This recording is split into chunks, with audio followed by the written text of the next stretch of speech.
Welcome to the Slob Sisters podcast, the show that explores the realistic art of modern homemaking, all of its challenges and all of its rewards. I'm Steph, a YouTuber and stay-at-home mom, former slob, and with me is my co-host and sister, Jill.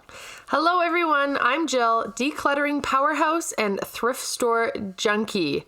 Welcome to today's episode, which is all about decluttering. I am so looking forward to today's discussion, but before we dive into it, we should probably mention that, first of all, we're together today. You're actually at my house, and we're beside each other recording, which is really fun. Yeah, instead of being 12 hours apart and doing it in our own closets, we're together, sitting on Steph's bedroom floor doing it, so... It's very exciting to have you. But let's begin with our weekly progress report. Yeah, so every week we kind of just touch on something we've gotten accomplished this week, big or small. So what did you get done this week, Steph, for your progress report? Okay, mine I'm so excited about. This week I learned, and I will say mastered, puffed wheat squares. That's impressive. Yeah, well, they're one of your favorite treats, but they're also my husband's favorite kind of baked treat. And I've tried them many times and failed. If no one knows what we're talking about, it's the kind of puffed wheat with chocolate and corn syrup all mushed together in a square, kind of like a Rice Krispie square, but puffed wheat, and they're chocolate. Yeah, and it's hard to get like the exact temperature when you're cooking the corn syrup to make it either, mine always turn out rock hard or falling apart. So. Right. Yeah, so I did some research and I found this kind of like food scientist blog, and he said the exact temperature is 235. So I was like very careful. I've done them a couple times and they're perfect. So it's worked out and I'm just so thrilled. Yeah, it's like you've taken baking to like a new nerdy level looking at this like food scientist blog. But anyways, I'm happy. I can't wait to try them. Yeah, well, and you know what? My daughter does the majority work. She's really into stirring. So there we go. Yeah. What about you? What was your progress this week? So I'm really happy. Well, although it was bittersweet, but I'm really happy to say that one of my goals for 2022, Steph and I did a video on that back in January, was to work closer to home. And this week I had my last day at my current location, and I'm switching to a job that is about 4 blocks from my house. Yay! I'm so happy for you. Yeah, I mean, right now I'm commuting about 45 minutes in the morning, about an hour after work, so it's gonna be a game changer. I'm gonna walk to work. It's so, I can't even imagine what it's gonna be like. So that was one of my goals for the year, and I am finally going to be moving there, and I'm so excited. But I do have to give a shout out to everyone who I worked with at my last clinic, because they were so supportive of this podcast, and I know they'll be listening. So hello to all of you guys. Yay. And yeah, I'll really miss them, but I don't think you can compete with being 4 blocks away from home. So. And you can ride your e-bike. Exactly. Well, even it's so close that I'm even like, is it even worth riding e-bike? But I definitely will, because it's quite uphill on the way back. So right. Yeah. So I love that we take the time to point out these progresses every week. I recently learned something interesting from the Emily Nagoski book, Burnout, that gratitude is the root of all joy. You probably know that. But actually acknowledging actions instead of things is where you can really reap the rewards of practicing gratitude. So I encourage everybody to take a moment, stop and think about something that you've accomplished this week, as opposed to a thing that you own or you have, or even your current life situation. Because yeah, those changes that you make, I guess that's really where you can reap some of this gratitude rewards. And speaking of things, let's jump right into today's episode, decluttering. Yes. So decluttering has been taking the world by storm.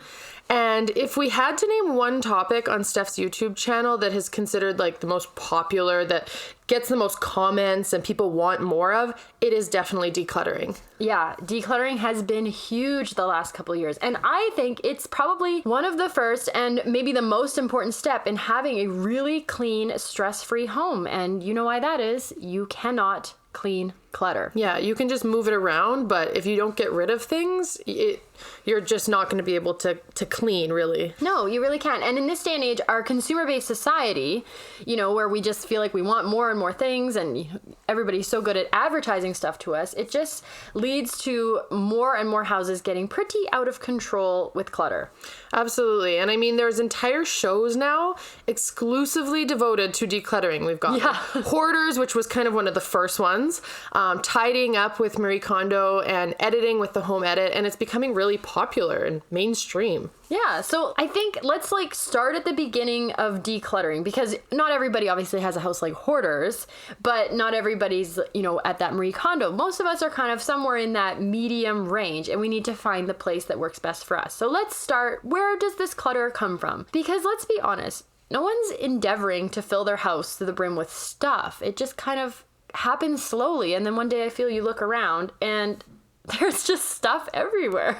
Yeah, and I'm interested in the moment when our stuff and things become junk. I mean, it's not like we purchase things in the store with the intention of throwing it in the dark closet and forgetting about it. So at what point do we just go from having like a good amount of stuff to just junk piling up? Yeah, exactly. And I'm sure like as we discuss, it's probably going to come out that like it really depends on how much stuff you have to begin with. If you already have a really cluttered home that's full of stuff, the transition from stuff to junk probably happens faster. Whereas I know people who live more of a minimal lifestyle, or at least are very conscious of the things they're bringing in, are probably valuing their stuff a little bit more and not just letting it fall in the corner. I know I've had times where I kind of go on shopping sprees with clothing and suddenly nothing has value, as opposed to buying one really special thing and then cherishing it. Yeah, absolutely. I think both you and I are bad for not really buying like quality. We love thrift shopping. Yeah. And even though I am, a self-proclaimed decluttering master,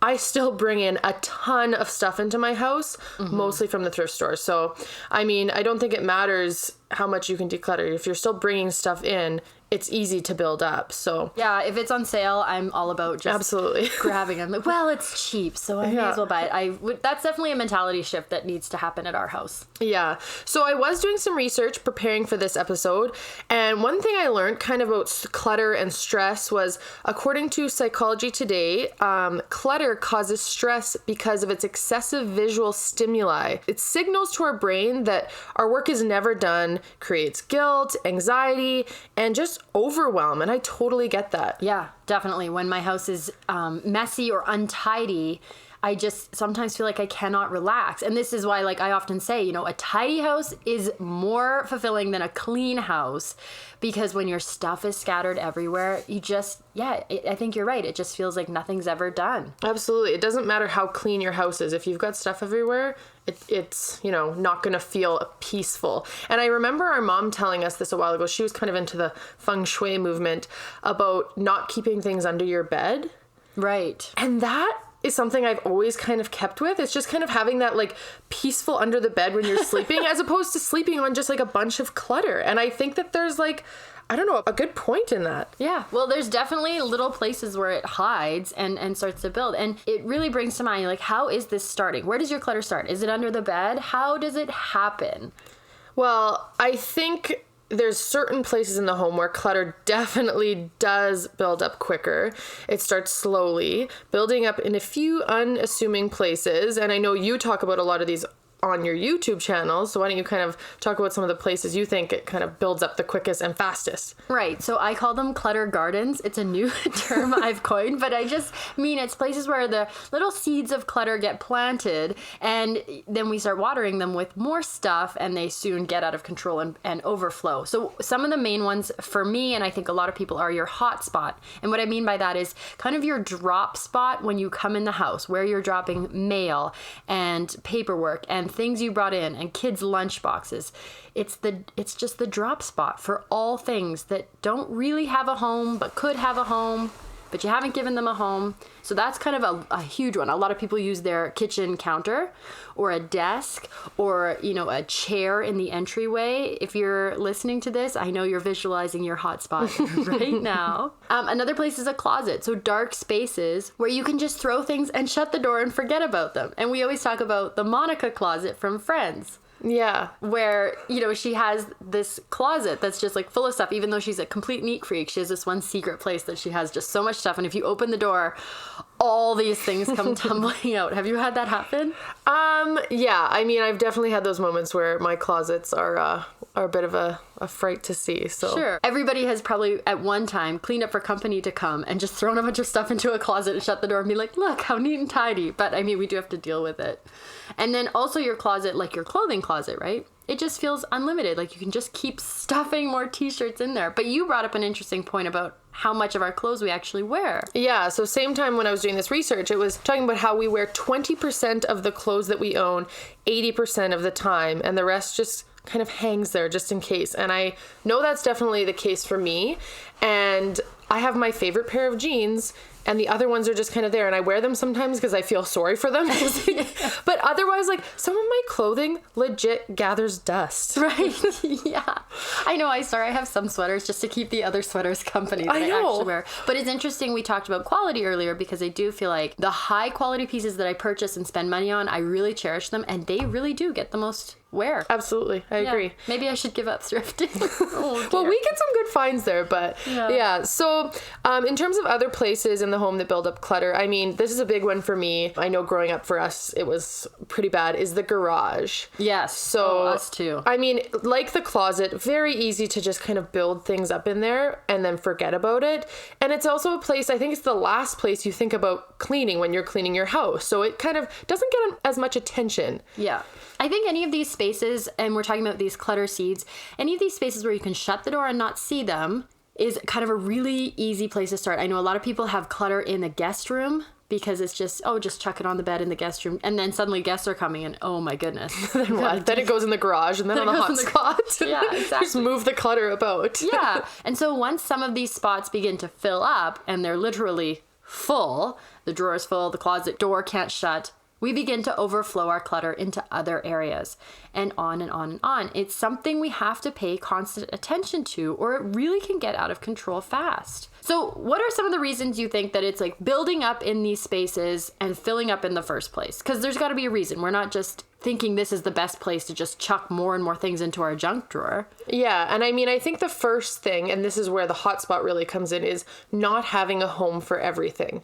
I mean, that hotspot comes to be when you know, something doesn't have a home, you just kind of put it there, and then all those things start building up. So really taking the time when you bring something in your home and having a place for it. But I mean, that's hard. That's, you know. Sure. But I think everything can have a place, you know, even if you're bringing in mail and think, I'll put this here and deal with it later. It doesn't have to sit on your kitchen counter. You could have an inbox for it, like a special file folder, or maybe a little decorative container that it could go in. So at least it's kind of adding a little bit more peace into your home as opposed to just mail strewn about. It's still going somewhere, but at least you know exactly where it is. Yeah, we have like a little thing on our wall that has, you know, little slots for each person. So when I bring the mail in, I don't have to worry about who's getting what mail. I can just put it in their little slots and they can deal with it then. And it's kind of decorative and nice as well. Yeah, so I've seen that. And also you're probably throwing away the junk mail at the same time. Absolutely, yeah. Which I don't do. I often just put it on my hotspot, and then my husband's going through the mail and it's just all this junk. Like, why? I could have just dealt with that anyways.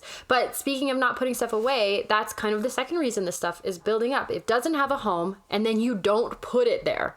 So if you're not putting your stuff away, obviously it's just laying out and being cluttered. Yeah. Here's something interesting I've learned. I was reading about organizing on a blog, and one thing that this particular person mentioned was don't organize your home in a way that you're putting your stuff where you're using it. Organize your home so all of your stuff is easier to put away. So even if you're like thinking, scissors are kind of a crafting thing, I'll put them in the craft room, but the majority of the time you're using scissors all over the house, have your home for the scissors in a place that's easier to put away. So maybe a drawer in your kitchen or alongside your cutlery, wherever it's going to be easiest for you to put away, rather than going all the way back to your craft room or your office and putting them in that drawer. Find a place that's easiest. So there are ways to kind of hack this putting your stuff away too. Yeah, and I know you've talked about that where when you put your dishes in certain places, you have your dishwasher close to where it's easiest to put things away. Yeah, not necessarily grabbing things when you're doing it. So another reason I think, which kind of comes hand in hand with all of this, is just being busy and rushed. Mm-hmm. And so we're not putting things away. We're not finding homes for places. We're just dropping things. And I know this is a big one for me. When I'm coming in the door, my front entryway is basically just a dumping grounds for everything I've used throughout the day. Yeah. And it's, something I deal with every few days, which is bad. Is, my gym bag and my kids' lunches and my lunches. And there's so many things that can just get dropped. Yeah. Swim clothes. Yeah. So it's hard when you're busy and rushed to kind of take that time. Right. But I mean, at some point you do have to go back and clean those things up. So that time still has to be spent.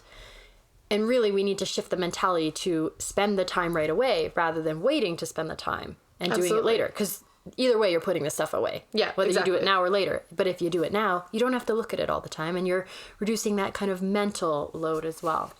Okay, so once our house is totally cluttered, it's full of stuff, because I know some people are listening are like, oh, how do I even start? Where do I start? My house is overwhelming me. I don't even want to look at it. I want to go lay under the covers and cry. Mm-hmm. I've also felt that. So how can we declutter our homes back to kind of a minimalized state? And I just want to note, when we say minimal, I don't mean like laying on the floor on a bamboo mat. I just mean having the things you need and nothing more. Yeah, no extras just strewn about. It's having the necessities without the added clutter around that cause that kind of stress and overwhelm and stuff like that. Because getting rid of that clutter also, which would probably make anyone excited, eliminates about 40% of housework in the average home. So it's making cleaning and housework and tidying a lot easier. I think that bears repeating. 40% less housework. If you ever needed a call to action for decluttering your house, please let this be it. Because seriously, let's save ourselves so much time and effort. Really, I'm spending the majority of my time, I think, tidying up versus cleaning, especially because I've got little kids. I mean, I have a cleaning lady and I still feel like I'm constantly cleaning because I'm just tidying all the time. Mm-hmm. I mean, I don't clean bathtubs. I don't, do the dusting and stuff like that. She does that for me, which is amazing. And yet I still feel like I'm constantly trying to catch up. So yeah, I'm tidying all the time, let alone the cleaning aspect. So I think getting rid of that stuff is extremely important. So do you have methods or anything that you recommend to people when they're starting out? Okay, so decluttering. I'm a big fan of two methods. One, the slow and steady method. This is when you're short on time, you're short on energy. You can only do a little space at a time. I always recommend doing one space at a time rather than everything. But you're doing one space at a time, and slowly but surely you're going to get there. The second method I recommend is the, full weekend or full month all out purge. Going through everything all at once. And again, this is going to depend on the time and energy you have, but a lot of people have so much satisfaction from getting it all done at once. I like to do an all-out purge once a year. We're kind of in the middle of it right now over on my channel, Whole House Declutter, where I go through every drawer, no matter when I went through it last, do the whole house. And I also love the slow and steady, and that's more applicable to throughout the year, doing a drawer here, doing a drawer there, as you're cleaning your house, tackling stuff slowly. Yeah, and I know I mentioned this last week or maybe a couple weeks ago that I always have a box in my house for donations. So it doesn't matter what I'm doing, if I see something that I don't need, it can go in that box right away. And so it's that slow and steady. So there's just a constant decluttering process happening in my house. Totally. And you don't want to have to look at that thing and think, oh, I don't really want it. I'll deal with it when I declutter. Absolutely. I've got the box out. You can deal with it right away. Yeah. That's awesome. So when I say I recommend starting small and going from there, please, please, please do one small area at a time. I've learned this the hard way, that it is such a bad idea to take out and take on way too much at first. When you're feeling excited and motivated, taking out so much stuff, you don't have time to put it away. It often can make the whole situation way worse. I'm not saying it doesn't get worse before it gets better. Certainly, you're gonna have boxes out for donations and bins out for garbage, but I really like to drive home the point of doing one small area, a drawer, a shelf, one half of your closet, just your underwear drawer, dealing with all of that, and then moving on. Even when I'm doing the whole house purge, if you start pulling everything out all at once, it's gonna get so confusing. Absolutely. So I think it's important having a system and a plan. Maybe make a list of areas in your home with clutter in them and start with the ones that make you the most crazy. Yeah, I love that because I swear I get the most motivation when I clean the dirtiest things. Like when I finally cleaned my shower at my old house, I was like, look at me, I'm on fire, I can do anything. So yeah, do these areas that make you the most crazy because they're making you the most crazy. Let's deal with them. Absolutely. And that might give you the motivation to kind of keep going into those other areas. Another thing that's important is getting support from the people in your home, if possible. So I know one thing you always mention is not decluttering other people's things. So do you want to kind of touch on that a bit? Yeah, so not decluttering other people's things is my rule number one of decluttering. And there are some caveats to that, but for the most part, if you're on a roll and you're motivated and your spouse or partner or someone in your house has a big box of what you would consider garbage, it's still their personal garbage that they might have some value in. And I know that you wouldn't appreciate someone throwing away your stuff or making decisions on your behalf. So if you can, get them involved. If they don't want to get involved, one thing I've done with my husband's stuff, because he comes to his decluttering motivation sporadically, I kind of organize it. So he has some organized boxes of what I call junk, but they're important to him. Like his 300 CD collection, for which we do not have a CD player. They're in the basement, they're labeled, they're organized. So it makes me feel like, okay, it's there. It's not all over the place, but I also haven't thrown it away. I've respected his stuff. So you're not necessarily keeping it exactly where it is, but when you're going through the decluttering, you're collecting other people's things and, making it nice so they can find it and deal with it on their own time. Okay. Yeah, or even paperwork. As I go through the house, I'll be like, hey, here's a stack of your papers I found, all over the house.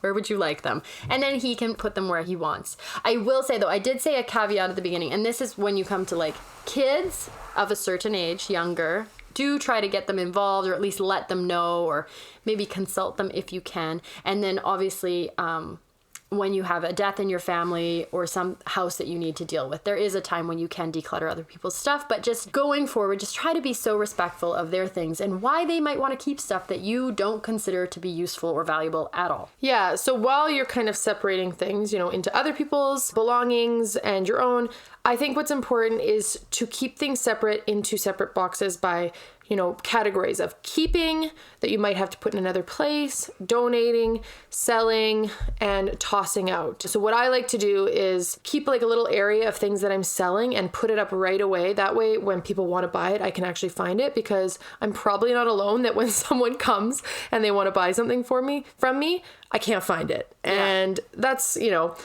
unfortunate because you're losing out on that money. But one thing I like to say is... You have lost something when someone came to buy it from you? Yes. You can't find it? Yes. And I know I'm not alone because my friends have said the same thing. Oh, really? We dig through this whole thing. Or I'll accidentally donate it. So keeping those things separate. And another thing is just getting those things out ASAP. Yeah. So a lot of times, I know our mom is really bad for this, and sometimes I'm even bad for this. You put it in your trunk. Oh, a trunk of your car. Yeah. Yeah. And you just drive around with your donation boxes for months. Yeah, right. Yeah. And you don't actually get rid of it. So make that kind of part of the process is not only collecting the things into the certain categories, but then dealing with them right away. So they're out of the house. Yeah, I agree. Especially because if you keep them in the house, especially for me, kids stuff, things start to migrate back out of the donation box and into our house because there is nothing more attractive than something you've decided to throw away to a child. Yeah. Right? And I like that you are saying to sell stuff right away because there is big money in selling your old stuff. Someone else will find value in it. The minute I decide to sell something, and I have kind of a cap. I usually only sell stuff if it's $50 or more. Everything else I donate. I just don't really like dealing with Facebook Marketplace. But the minute I decide to sell something, I take a picture of it right then and there. Don't worry about it being perfect and put it up. And then, like you said, it's right there and you can deal with it. And most things go within a day or two and then they're gone. I don't have to store them somewhere while I wait for them to sell. Yeah, and I agree what you said about kind of having a cap for how much you're willing to put up there. And I mean, that might be different for everybody. Maybe it's $5, maybe it's this. But I mean, I see some things on Marketplace sometimes, for 50 cents. And I think the amount of time that would take to correspond with someone for picking up, leaving it out. I mean, if you're really trying to make some progress in your home to get some things out of there, you should set a bit of a cap so that you're not wasting a ton of time selling everything. Yeah, use that time to declutter. Or if you have so much stuff that you're garage sale. If you have so much stuff that you're putting up 50-cent items, have a garage sale. You can make a bunch of money in one day, and then everything that doesn't sell is not allowed to come back in your house. It goes to donation. And if nobody wants to buy it at your garage sale, chances are nobody wants to buy it. Yeah, and I mean, we'll be the ones coming there spending a bunch of money at the garage sale. Yeah. As our dad says, it's just neighbors trading junk with each other at garage sales. I don't care. I love garage sales. Yeah. It's so much fun. Take my money. Give me your old stuff. Exactly. Awesome. So I love that you said, getting it out right away, not letting it come back in. Get cutthroat about your stuff. Really look at things and decide, is this something that's serving me? Do I need it? Do I use it? Do I love it? Sparking joy. Nothing else really needs to live in your house. I do always kind of sometimes have a 2-level system where I'll do a whole house declutter. And if I can't decide on something, I'll put it back. But it's that second round. I'll come back around and look at it again and be like, yeah, no, that thing goes. So if you do need to come back to something, just set it aside and come back to it again. Yeah, absolutely. I have the same thing because I find at the beginning, I'm a little bit more hesitant on getting rid of things, but by the end I'm like, this is going, and I'm really cutthroat. So I also go through things twice, and that makes, a bit more of an impact on my things. Definitely. One thing Minimal Mom, Dawn, says is it's a muscle that you need to build up like every other muscle. So you practice and you lift the weights of decluttering and you get better and better and better until you're like throwing away your grandma's china without a blink of an eye. I'm just joking. Don't throw away your grandma's china. Are you joking? Well, I did. Remember, I threw away that china, which I had been carting around for 20 years. I'm not into china. It's just not my thing.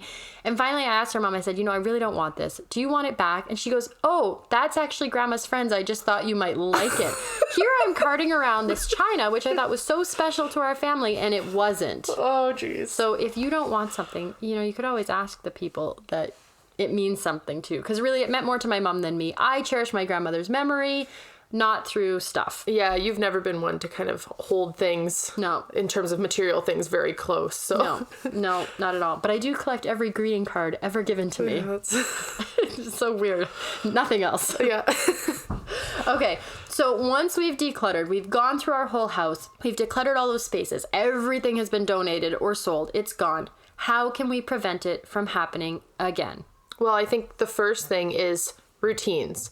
Having a system so that it doesn't happen in the first place. Yeah, and visiting your different areas of your house on a regular basis. Absolutely. So one thing in the Fly Lady system that Steph's kind of adapted a little bit is the hotspot, which is 2 minutes, setting a timer for 2 minutes, not long, every day, and that just kind of puts that little fire out on the hotspot and it doesn't build up. Yeah, and remember the hotspot is the place where you're dropping things. So just going through that chair at the front entryway or your desk every single day a little bit, and so that it can stay nice and clear. Yeah, so that kind of comes in hand with doing a little bit every day as opposed to, all of a sudden becoming so overwhelmed that you have to do something massive. I mean, there's a time for that, but if you keep it up, you won't have this huge job. Yeah, exactly. I think also being really conscious about what we're bringing into our home, and so what we're purchasing, but also what we're giving other people as gifts. Absolutely. And this is something I've adopted for my kids, especially because, our family members like to buy toys for our kids. Oh, they love to buy toys. And toys build up so fast. I mean, you were just saying this morning that our mom has bought in your little guy like 3 dump trucks. And you're like, I think I'm good on the dump trucks. Yeah, I got lots of dump trucks, Mom. So I like to ask for experiences. I ask for, gift cards to play places or the zoo or passes. And one time we actually had a birthday party, and maybe this is tacky to some people, but instead of a gift, we said bring $5 from each of, our friends instead of a gift, and we put that towards an amusement park pass. Yeah, and I liked that you said what the money was for. You weren't just like, bring cash. Yeah, and we put it towards our kids' amusement park pass because, we had a huge birthday party. It was an outside park, so there was like 30 different families coming. Yeah. And so, we put it towards this pass that the kids had enjoyment of all summer. Yeah, you guys really put that to use too. No, I think it's great because $5, nobody's going to be able to find a gift for $5. Yeah, they're saving money. They're saving money. You're getting something that you're going to use. They're not cluttering up your home. I don't know how much you spend, but like I can't get out of a birthday party without spending at least $25 on a gift. Yeah, my budget's usually about that. Everything lower than that is garbage. Yeah. And but then you go to these birthday parties with 20 kids and you're like, oh, this poor mother now has to deal with all this stuff. I love it. I think it's genius. I also love that you're keeping the donation box in your house at all times. That's definitely worth repeating because it makes such a difference. And it could be cute. You could get like a wicker basket. I know you use a cardboard box. Yes, I do. As a little piece of decor. But you could get a cute little basket or just have a designated place to put stuff that you never want to see anymore. Instead of throwing it in the closet, throw it in the donation bin. Absolutely. And whenever I'm kind of going to that area, I think, oh, let me grab my box, my beautiful decorative cardboard box, and throw it in the trunk. So yeah. And then the last thing I think is just having homes for your places. That was kind of the first point we discussed. So coming back to that last, having places for things, having labels on them so everybody in your family knows where they belong, having places where your kids can put stuff away. I've seen at daycares, they'll have photos on boxes of toys so they don't have to be able to read. They can just put stuff right away. Having hooks for your kids to be able to put their jackets up. Basically making your home organized in a way that's accessible to all the people in there. Not just you, because you don't want to be the only one cleaning up all the time. Yeah, you want to think about storage solutions, which is so popular right now, that makes it easier to put things away. Like you said, the hooks. Hooks are key in our home. I am too lazy to hang something on a hanger. I've come to terms with that. Yeah. Hooks are very important for me because otherwise my jacket's on the floor. Yeah. So finding things and, being honest with yourself. Are you going to get this storage solution and actually use it, or is it just going to look nice? Yeah, exactly. Because it's all pretty the first time you do it, but if you don't continue to use it, it just goes to waste. We did that in our fridge. I wanted to have a really pretty fridge with clear containers.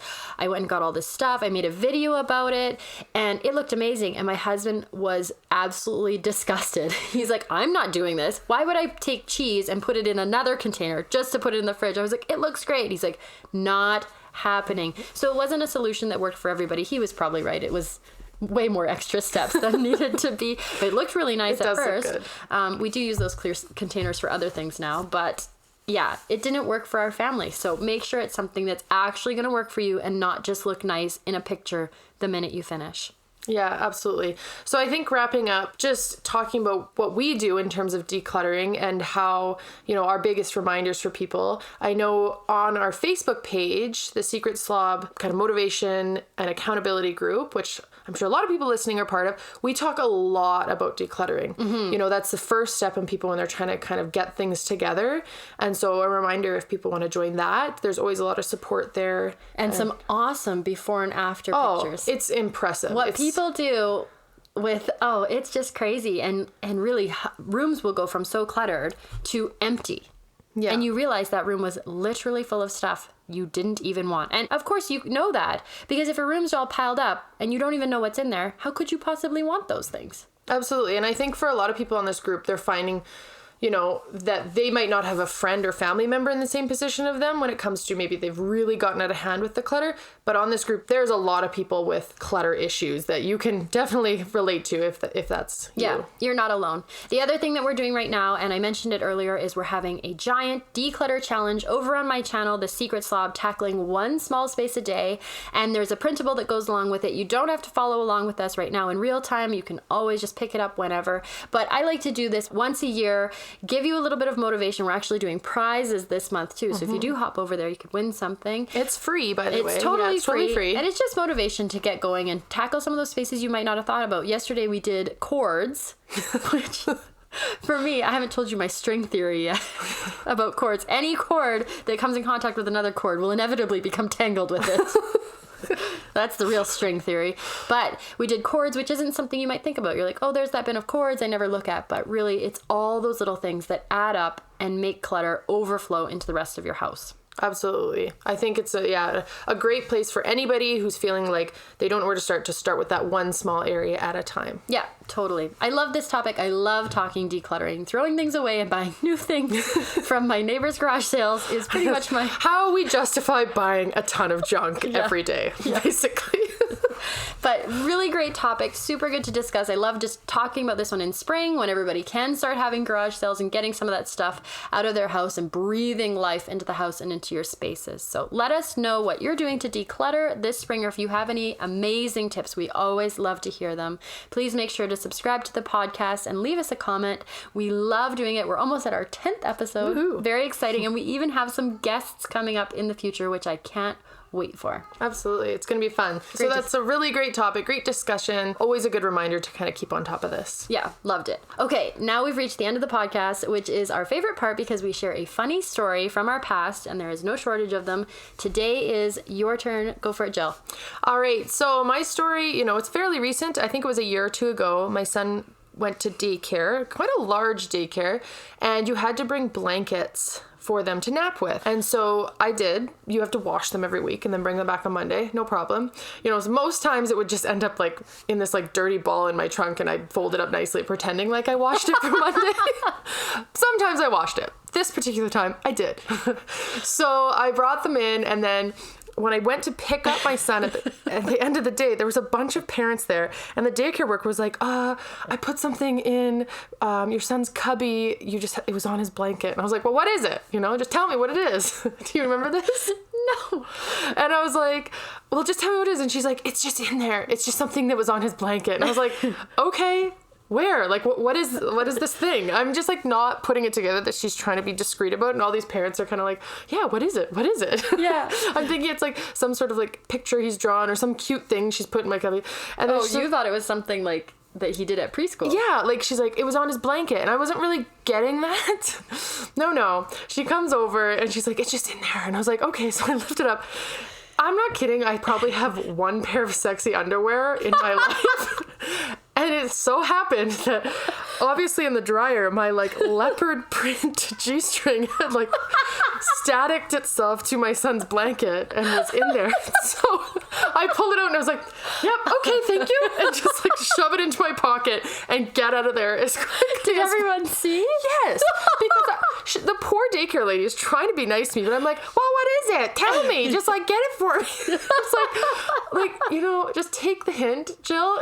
But no. Everyone saw instructions, please. And I was like so awkward about it that I wish looking back I would have just been like, oh my gosh, like that's so funny, but I was awkward. You put it in my pocket. Save that for later. And ran out. So anyways, you know, awesome. Just watch. Those blankets can be staticky and oh my gosh. We had the same thing happen with my husband's work where he brings home the tea towels once in a while to wash them after they're all dirty. And then he brings them back and there's a pair of underwear in them that he's washed them. And so then he brings it home and he goes, oh, some of your underwear was in the wash with the tea towels. I said, those aren't even my underwear. And then I'm like, whose underwear are at your work in the laundry basket? Like, who's having you wash their... Anyways, we figured out whose they were. They had come from someone else's house who had done the laundry a previous time. But yeah, it was pretty funny when he brought home the underwear and gives them to me like some stranger. I know. Sorry. Oh, gosh. Sorry, I kind of like hijacked your No, story, it's funny. It's like when you wear your pants and you feel like that lump in your like calf and you realize you're like underwear from the day before. It's like still in your pants that you've pulled up. Oh, I hate that. I know, and then you're discreetly like shoving your hand up your This is so weird. These pants were just washed. You know, you're just like literally stepping into them where you drop them the day Exactly. before, pulling them back up. Oh, good stuff. Always fun to have a laugh at the end of these. I love that. Okay, very good. Embarrassing story. Thanks everybody for listening today, and we're trying to get one out every week. We've been good so far. We will see you next week, or we'll talk to you next week, I guess, for episode number 10. Awesome. See you, everyone. Bye-bye.